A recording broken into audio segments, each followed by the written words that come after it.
Morning, everyone. We're having another reaction video. This one is with Dave Rubin. Some of you probably know him. He's got a big YouTube channel.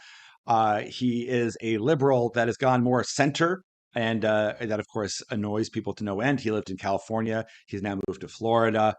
So he is, as far as today's lexicon go, considered very far right, even though he is gay. He's very liberal. He's very open about things. But to me, he looks like a classic liberal. He's open-minded and looks at data information. But we're looking at this because it's a very interesting statement by Bill Gates and in regards to climate change. So let's take a peek at this. There's a lot of climate exaggeration, that climate is not the end of the planet, so the planet's going to be fine. Here's a generic intro to a clip we wanted to show you. So, in closing, give us your level of optimism at this point. Are we going to be okay? Well, there's a lot of climate exaggeration, that climate is not the end of the planet, so the planet's going to be fine. So, yes, wow. So all this climate alarmism, the planet's going to be fine. Now, of course, obviously, the planet is always going to be fine, even if we do terrible things to it. So that's not necessarily saying anything. But we're going to take a look at earlier videos where his tone is obviously drastically different. So let's just keep on watching. We're not going to completely reverse development. So, when we went from 10 million kids dying per year in the year 2000 down to 5 million, we're not going to reverse that. It's going to slow down our progress. And so things like climate adaptation, which doesn't get hardly any visibility, that's become very important for the poorer countries. And yes, it is a burden on them, a significant burden on them that, it's not, they didn't create the problem, we created the problem. So this is all numbers. That's a pretty controversial, loaded statement. We created the problem. That's not actually true. You could argue that the U.S., because a lot of industry and earlier practices in the 1800s, early 1900s even, would have caused, impact. But by far, the third world is the number one polluter, the number one negative effect, and growing compared to, if you're looking specifically at emissions or even just practices, have improved immensely in the West. Dramatically improved. Now, is it a burden for developing countries? Yeah. Like if you're challenging them to step up a practice to to a Western standard, it's extremely unlikely, and it's almost unfair to say that.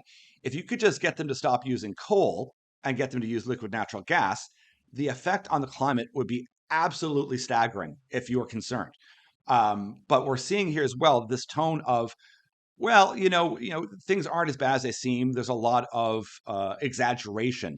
So when you see these kids destroying art, destroying buildings, stopping people in traffic, it really highlights the term green on the outside, red on the inside. And you'll see a lot of these climate alarmist groups. They really don't care. They're basically communist groups. And if you read their manifestos, that's what they're looking for. More of this universalist, communist ideal society. And the climate discussion is just their mode of transportation to incite this now. Because they found that the proletariat and working class person is definitely not on their side. They're actually harming that group and stopping them from going to work and stopping to do their jobs.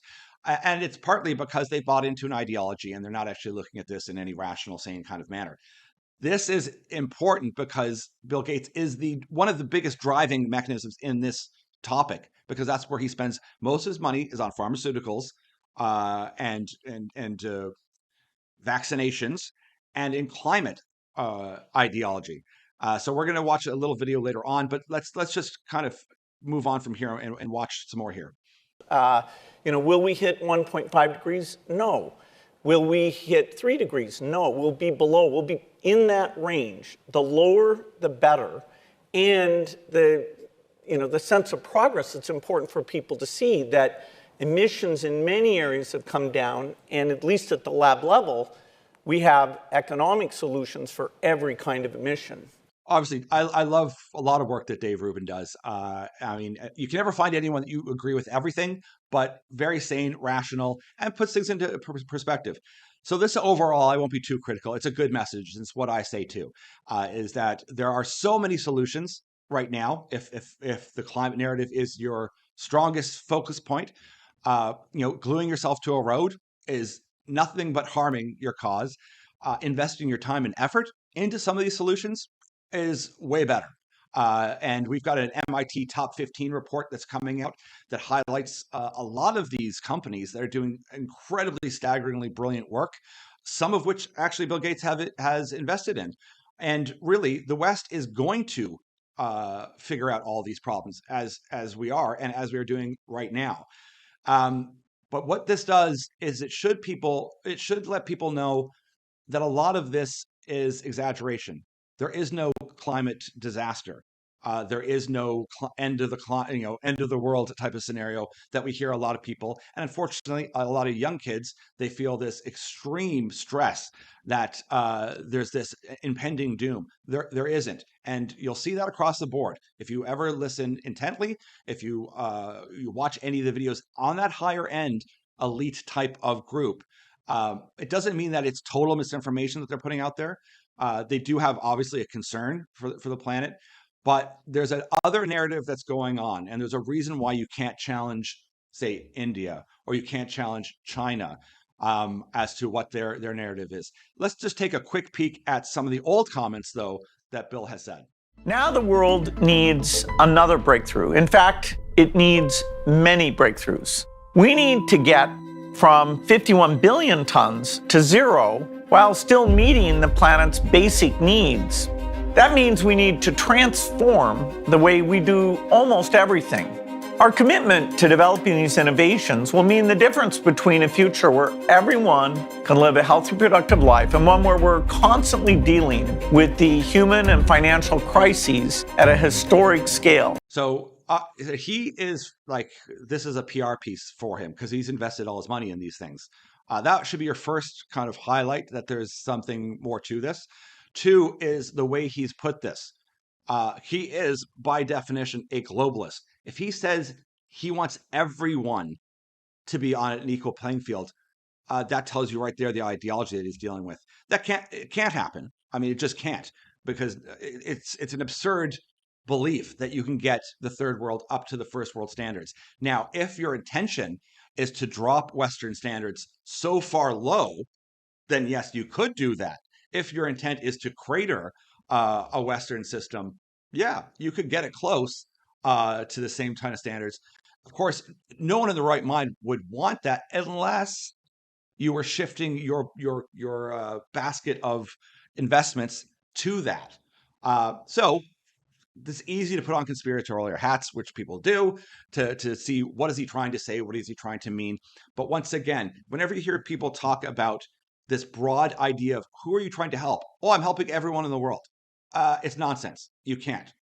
It's not real. If you wrote that into a business plan, I'm here to change everyone in the world with it's silly. I mean, we have niche target groups as to what product are for a specific and certain reason.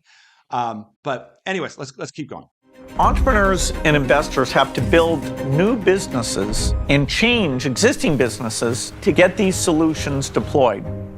Government leaders have to enact new policies that drive the market for clean energy. So once again, you're saying that the government has to dictate what not the market does or what innovation does, but he's saying, I want the government to fund my ideas and to help focus your attention on it.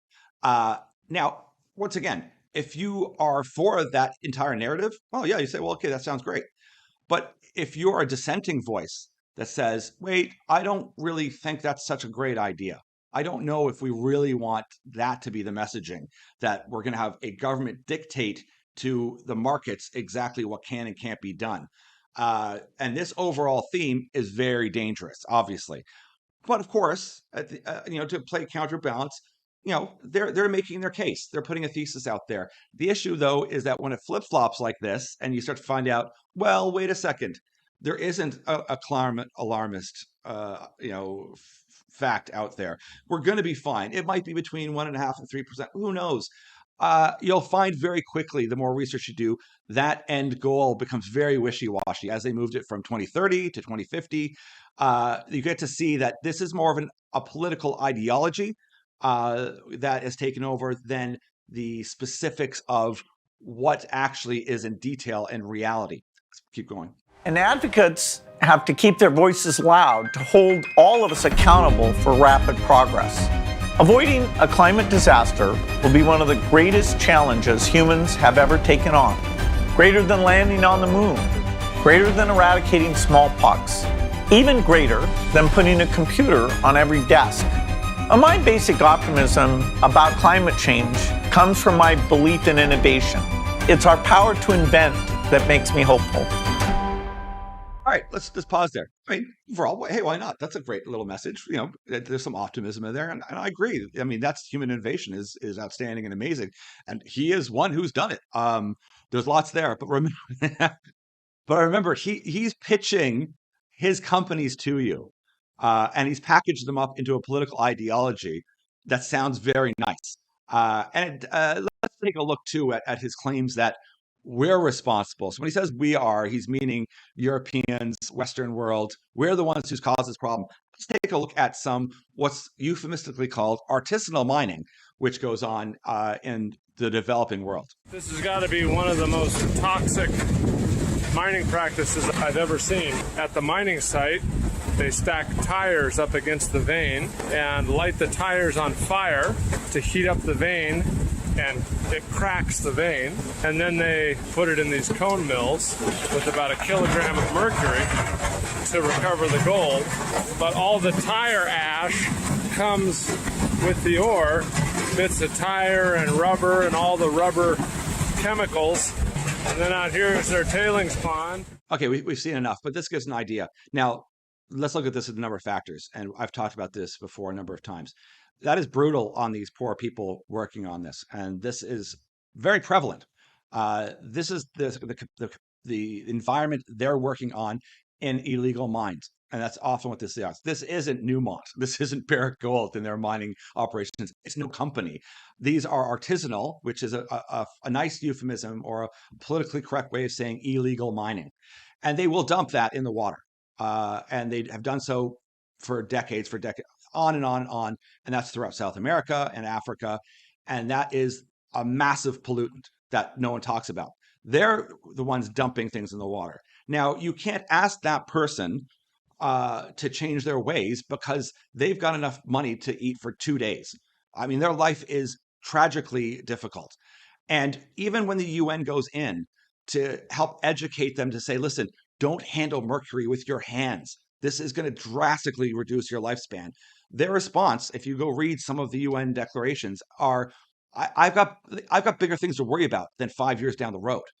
I have to make money today. Like, we're not eating today. So these are some of the biggest issues that you're facing is plastics, mercury, tailings being dumped into water in developing nations. These are not practices done in Canada, in the US, or even in Mexico.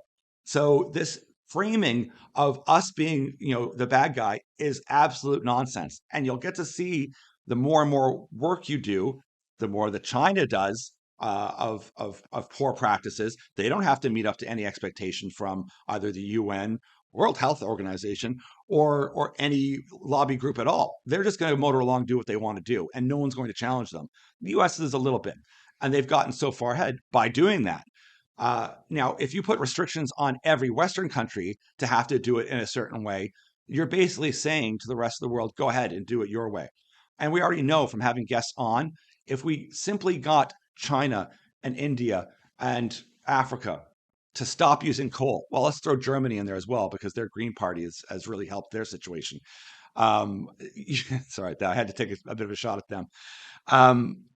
If you just had them stop using coal, that would hit some of your targets.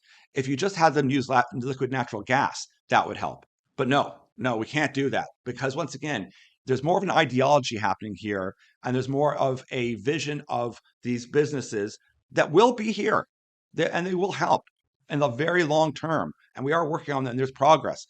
But it's we have to look at this with a bit more of a critical eye and be more cognizant and realize some of this we're going to use forever. You're going to need plastics and you're going to need oil for oil-based products still. And I think that education, right from the down lowest level, from grade school and high school through college, has to be put in. This narrative of it being the West's issue is not factually correct, and it's very one-sided, extremist left ideology that we need to put more perspective. So we have people like David Rubin to go, let's put reality more in the center here again. Anyways, give me your thoughts. This is obviously a very heated one. Love to hear it. Hey, listen, challenge me on it, or send me whatever you've got that you think will sway me or even Bill here as to why you think it's different.